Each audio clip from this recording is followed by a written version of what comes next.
Hello students, good morning to all. Welcome to my class in standard 4th English 1. Unit number है 9, The Naughty Boy. Okay? तो naughty boy है उसकी exercise जो है वो हम कर रहे थे लास्ट में. तो पेज नंबर 155 है ना. लास्ट में हमने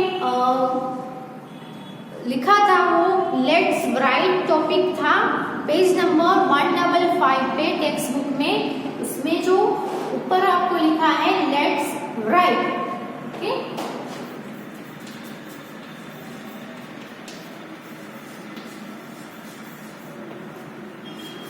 तो उसमें क्वेश्चन 1 था जो हमने कर लिया था है ना. तो question 1 was done. Can you write 6 things that are made of would.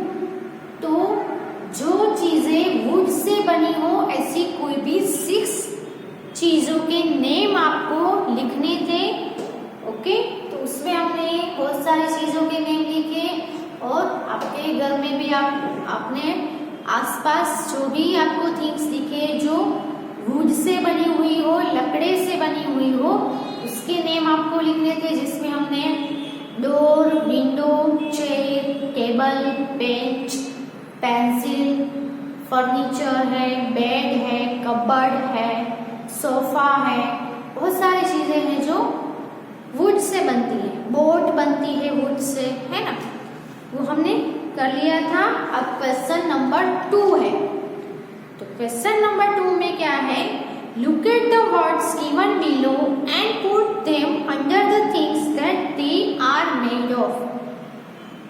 अब आपको यहाँ पे कुछ वर्ड्स दिए गए हैं बॉक्स में, वो भी कुछ पिक्चर्स के साथ भी दिए गए हैं. तो ये जो सभी थिंग्स है, ये जो सभी वर्ड्स दिए गए वो सभी थिंग्स के नेम हैं. वो सभी थिंग्स है वो किससे बनी हुई है वो आपको लिखना है. ऊपर हमने दिखा कि वुड से बनी हुई है ना. जैसे कि टेबल है तो टेबल है वो किससे बना हुआ होता है, वुड से. डोर किससे बना हुआ होता है, वुड से. पेंसिल होती है वो किससे बनी हुई होती है, वुड से. लेकिन हमारे ये जो कपड़े हैं है ना, शर्ट है या ड्रेस है, दुपट्टा है, कुछ भी आप देख लो, पैंट है, ट्राउजर्स है, वो सब किससे बने हुए होते हैं, तो क्लॉथ के बने हुए होते हैं जो हम पहनते हैं. फिर कुछ थिंग्स है वो आयरन से बनी हुई होती है, कुछ थिंग्स है वो रबर से बनी हुई होती है, कुछ थिंग्स है वो प्लास्टिक से बनी हुई भी होती है. जैसे कि हम हाउस बनाते हैं तो हाउस की जो वॉल होती है, दीवार है, वो किससे बनाते हैं, हम ब्रिक्स से बनाते हैं है ना. तो अलग अलग थिंग्स है वो अलग अलग चीजों से बनी हुई होती है. यहाँ पे नीचे आपको 4 ग्रुप दिए गए हैं, यानी कि कौन सी चीजें है वो किससे बनी हुई है उसको आपको नीचे लिखना है. जैसे कि मेटल की बनी हुई है तो मेटल में आएगा, वुड की बनी हुई है वो वुड के नीचे लिखना है. रबर का कॉलम है तो रबर से जो बना हुआ होता है उसको रबर के कॉलम में लिखना है. और लास्ट कॉलम है वो क्लॉथ. क्लॉथ से क्या बना हुआ होता है, शर्ट है, ट्राउजर्स है ना. बहुत सारे जो अलग अलग कपड़े हैं वो क्लॉथ से बने हुए होते हैं. So let's write. सबसे पहले जो ब्रैकेट्स है उसमें कौन कौन सी थिंग्स दी गई है वो हम यहाँ लिखते हैं. तो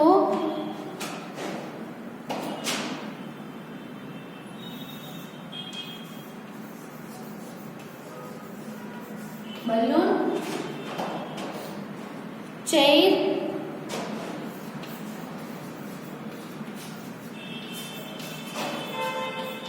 table, eraser,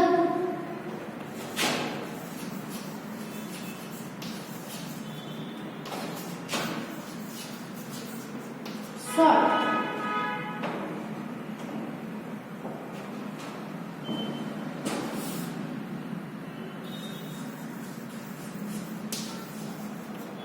eraser, shirt.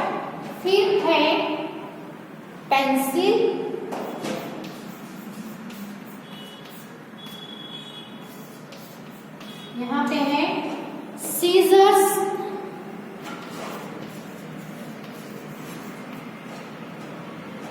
Toys, cap, car,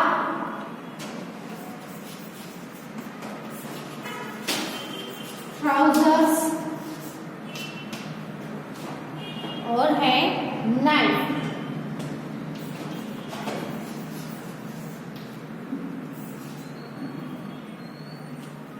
knife यानी चाकू, है ना, चाकू जो आता है उसको नाइफ बोलेंगे। ये हुआ हमारा ब्रैकेट। अब मेटल, वुड,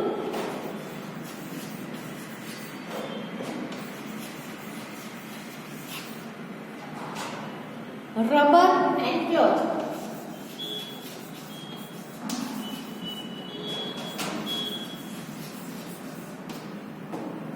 ऐसे 4 पार्ट्स हैं।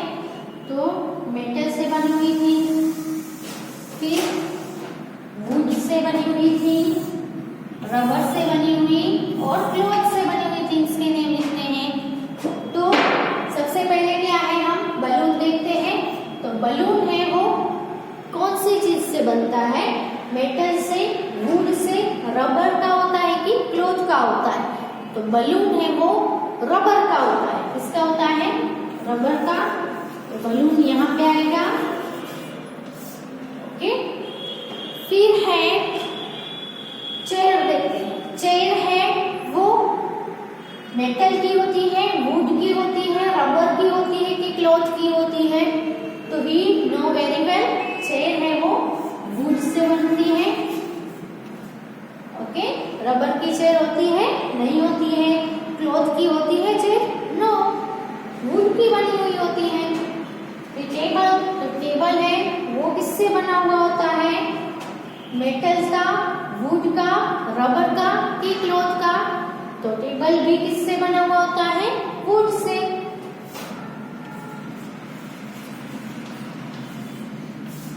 फिर इरेजर, इरेजर आप सभी के पास होगी। आप देख लो किससे बनी हुई है?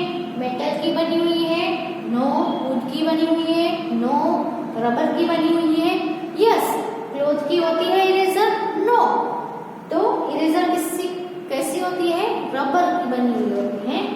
तो यहाँ पे आएगा इरेजर। फिर है शर्ट। आपके पापा भाई पहनते होंगे शर्ट। तो शर्ट है वो मेटल का बनता है, वुड से बनता है, रबर से कि क्लॉथ से? तो शर्ट है वो किससे बनता है? क्लॉथ से। तो शर्ट यहाँ पे लिखना है आपको, SIRT, पेंसिल। पेंसिल भी आप सभी के पास होगी। पेंसिल मेटल की होती है, वुड की, रबर की कि क्लॉथ की? पेंसिल भी किसकी होती है? वुड से बनी हुई होती है।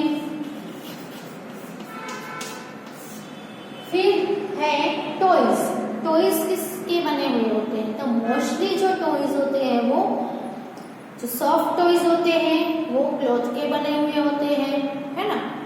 फिर कुछ वुड से भी बने हुए टॉयज अवेलेबल होते हैं मार्केट में, वो भी मिलते हैं। मेटल के भी टॉयज मिलते हैं, रबर से बने हुए भी टॉयज मिलते हैं, है ना। तो हम रबर से बने हुए टॉयज में यहाँ पे लिखेंगे जो डोल होती है ना। डोल होती है वो किसकी होती है? रबर की बनी हुई होती है। फिर हम देखें तो कार। कार है वो मेटल की होती है। तो कार यहाँ पे आएगा। फिर है ट्राउजर्स, यानी पैंट जो पहनते हैं उसको ट्राउजर्स बोलते हैं। तो वो क्लॉथ का बना हुआ होता है। नाइफ, नाइफ यानी जो चाकू होता है जिससे वेजिटेबल कट किए जाते हैं वो किससे बना हुआ होता है? तो वो मेटल से बनता है। फिर सीजर्स यानी कैंची जो होती है वो भी मेटल की होती है। फिर केप, केप है वो किसके होते हैं? क्लॉथ के होते हैं। तो केप आएगा क्लॉथ्स में। Okay, here are the answers of this question. कौन सी चीजें है वो किसमें से बनती है? तो मेटल कार, नाइफ और सीजर है वो मेटल, उसमें मेटल यूज होता है बनाने के लिए। चेयर, टेबल और पेंसिल बनाने के लिए वुड यूज होता है, वुड में से बनते हैं। बलून, इरेजर, टॉयज सब बनाने के लिए रबर यूज होता है। शर्ट, ट्राउजर्स, कैप ये सब बनाने के लिए क्लॉथ यूज होता है। ओके, तो ये जो आंसर्स है वो आप अपनी बुक में लिख लो।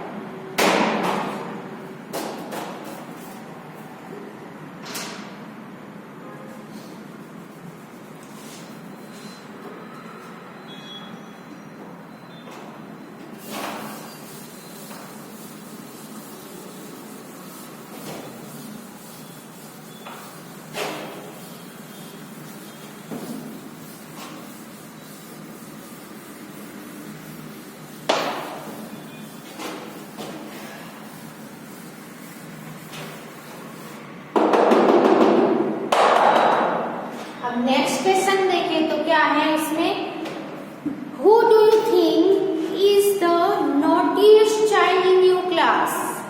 ओके, ये जो पोयम है वो क्या है, नोटी बॉय की है ना। तो आपकी क्लास में सबसे नोटीएस्ट यानी शैतानी बच्चा जिसको हम बोले, जो शरारत करता हो, शरारती बच्चा कौन है, डिस्क्राइब हर या हिम इन 5 लाइन्स। तो क्लास में जो स्टूडेंट्स होते हैं उसमें गर्ल्स भी होती है, बॉयज भी होते हैं, लेकिन सभी गर्ल्स और बॉयज में सबसे शरारती नोटी गर्ल या नोटी बॉय कोई तो होगा जो सबसे शरारती होगा। तो वो उसके बारे में आपको 5 सेंटेंसेस लिखने हैं। ओके, तो हम देखें तो जो नोटी बॉय होता है वो क्या करता रहता है, ऑलवेज क्लास में शरारत करता रहता है, जिससे दूसरे बच्चों, कुछ बच्चों को उसकी शरारतों से हंसी भी आती है, लेकिन कई बार शरारत करने की वजह से क्या हो जाता है, पनिशमेंट भी मिलती है ना। तो जो शरारती बच्चा है वो क्या करता रहता है, क्लास जब चालू हो, टीचर आपको पढ़ा रहे हो, तो वो चालू क्लास में सबको डिस्टर्ब करता है, टीचर को डिस्टर्ब करता है, दूसरे बच्चों को टीज करता है, चिढ़ाता है, अलग अलग नेम से बुलाता है ना। तो ऐसा जो बिहेव करता हो क्लास में उसको हम नोटी नोटी चाइल्ड कहेंगे, यानी शैतानी बच्चा कहेंगे, शरारती बच्चा कहेंगे। तो उसके बारे में 5 लाइन लिखनी हो तो हम क्या लिखेंगे, तो वो कैसा होता है, तो वो टीचर को डिस्टर्ब करता है, सभी स्टूडेंट को टीज करता है, कुछ ना कुछ करता ही रहता है, शरारत करने के मौके ढूंढता रहता है ना। फिर दूसरे स्टूडेंट्स जो होते हैं उसके आसपास में या कोई उसकी कुछ थिंग्स है वो ले लेता है, उसको चिढ़ाने के लिए उसकी थिंग्स भी ले लेता है। फिर लेट आता है, ओके, फिर अपना कई बार लंच बॉक्स भी नहीं लाता है, कई बार होमवर्क भी कंप्लीट करके नहीं लाता है। बहुत सारी चीजें हैं जो नोटी चाइल्ड के बारे में हम लिख सकते हैं। So let's write question 3।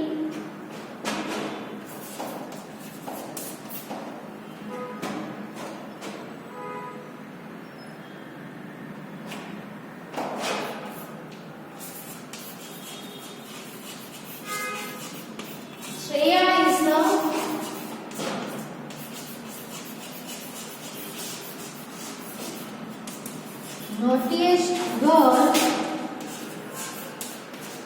in our class। हमारे क्लास में श्रेया है वो सबसे नोटीएस्ट गर्ल है। यहाँ पे गर्ल के बारे में लिखते हैं, she always disturb the class, she always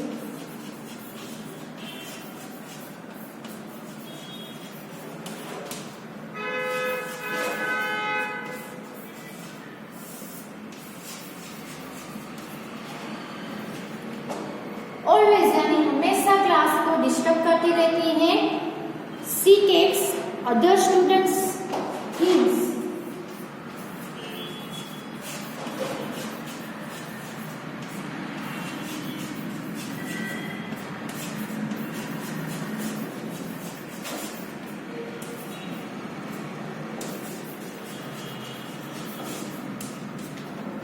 दूसरे स्टूडेंट्स की थिंग्स है, कुछ चीजें हैं वो ले लेती है। She comes late and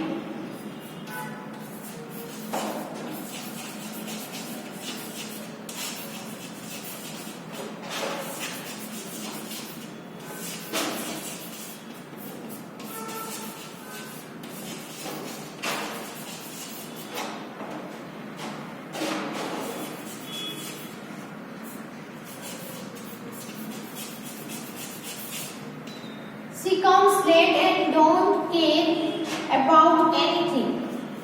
Okay? वो लेट आती है और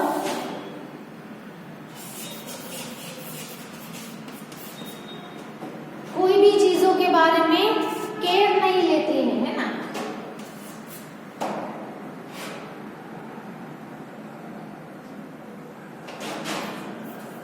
She teases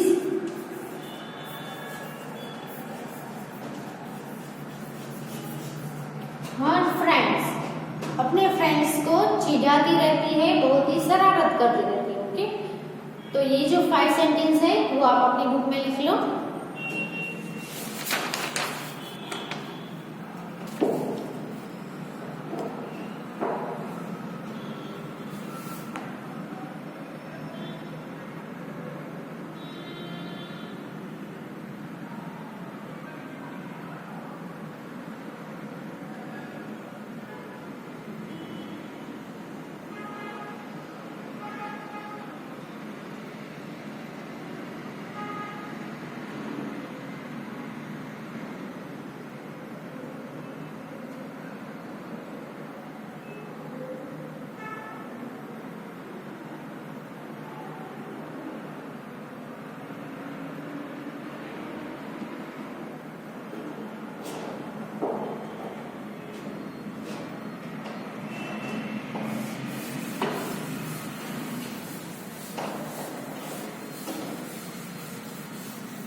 अब से अलाउड वाला टॉपिक है।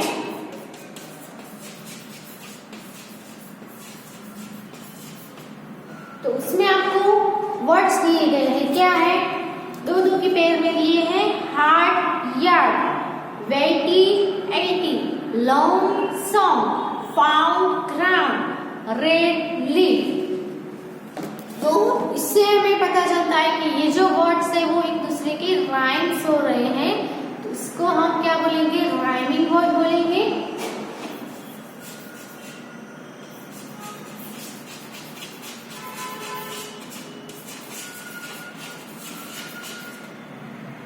तो पहला क्या है, हार्ट। तो पोयम में से ही लिए गए हैं।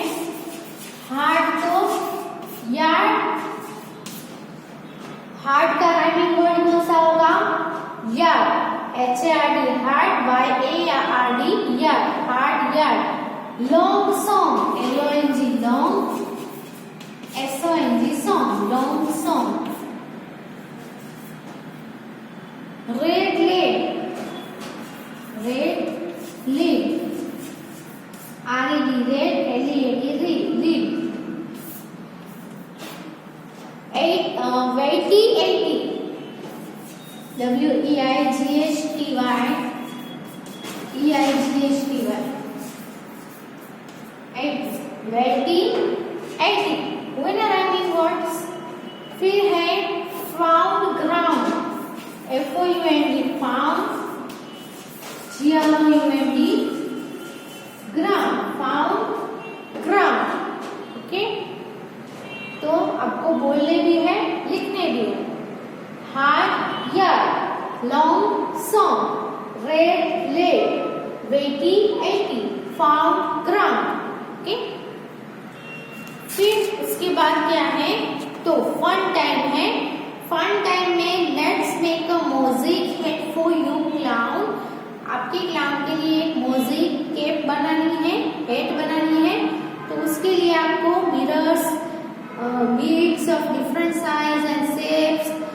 पे आप देख सकते हो पिक्चर में क्लाउन बनाया गया है, जो आप खुद से ही बना सकते हो।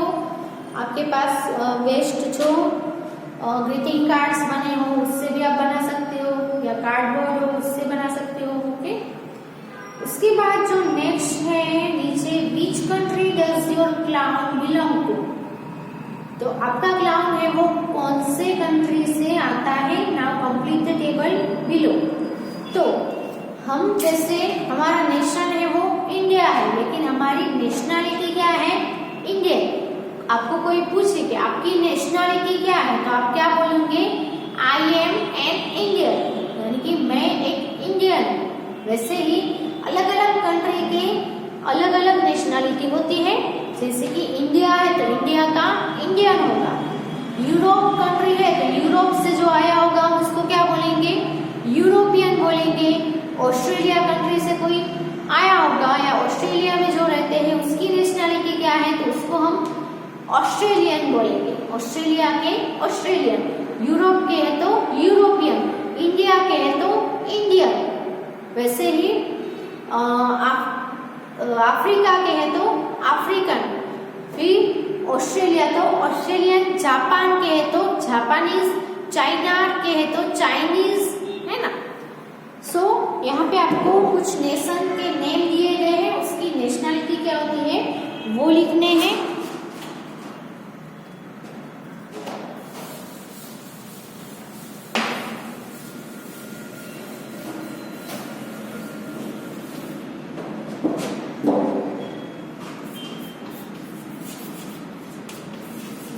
नेशन, और यहाँ पे आपको नेशनल,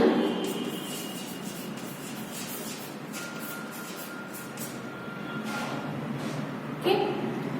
तो पहले जो नेशन है इंडिया, इंडिया का आपको दिया गया है नेशनलिटी, इंडिया की होगी इंडियन। फिर है स्कॉटलैंड, स्कॉटलैंड के हो गए उसको हम बोलेंगे स्कॉटिश, SCOTTIS, स्कॉटिश। फिर है ऑस्ट्रेलिया,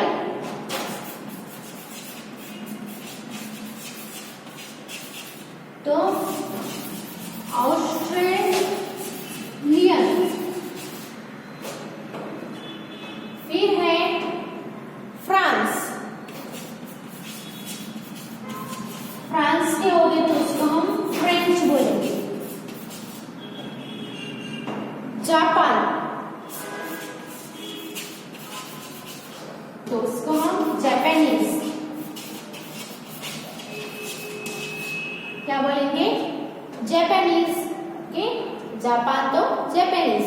इंडिया तो इंडियन नेशनलिटी, नेशन है स्कॉटलैंड तो उसकी नेशनलिटी स्कॉटिश, ऑस्ट्रेलिया नेशन है तो ऑस्ट्रेलियन, फ्रांस है नेशन तो उसकी नेशनलिटी फ्रेंच, जापान तो जापानीज, चाइना तो चाइनीज, यूरोप तो यूरोपियन, ओके, ब्रिटिश तो ब्रिटिशर्स, ओके। ऐसे आपको उसकी नेशनलिटी है वो बतानी है। आपकी नेशनलिटी है इंडियन, क्योंकि हम सब इंडिया के रहवासी हैं इसीलिए, ओके। तो यहाँ पे जो नोटी बॉय का जो चैप्टर था, पोयम थी, वो भी और उसकी जो एक्सरसाइज थी वो सब हमने कंप्लीट कर ली है। अब नेक्स्ट हम देखें तो यही यूनिट में, यानी कि यूनिट नंबर 9 में ही सेकंड चैप्टर है जो हम नेक्स्ट वीडियो में लर्न करेंगे, ओके। तब तक आपने आगे जो जो लर्न किया है वो सब आपको रीड करते रहना है, रिवाइज करते रहना है, ओके। और ये आप अपने बुक में लिख लो।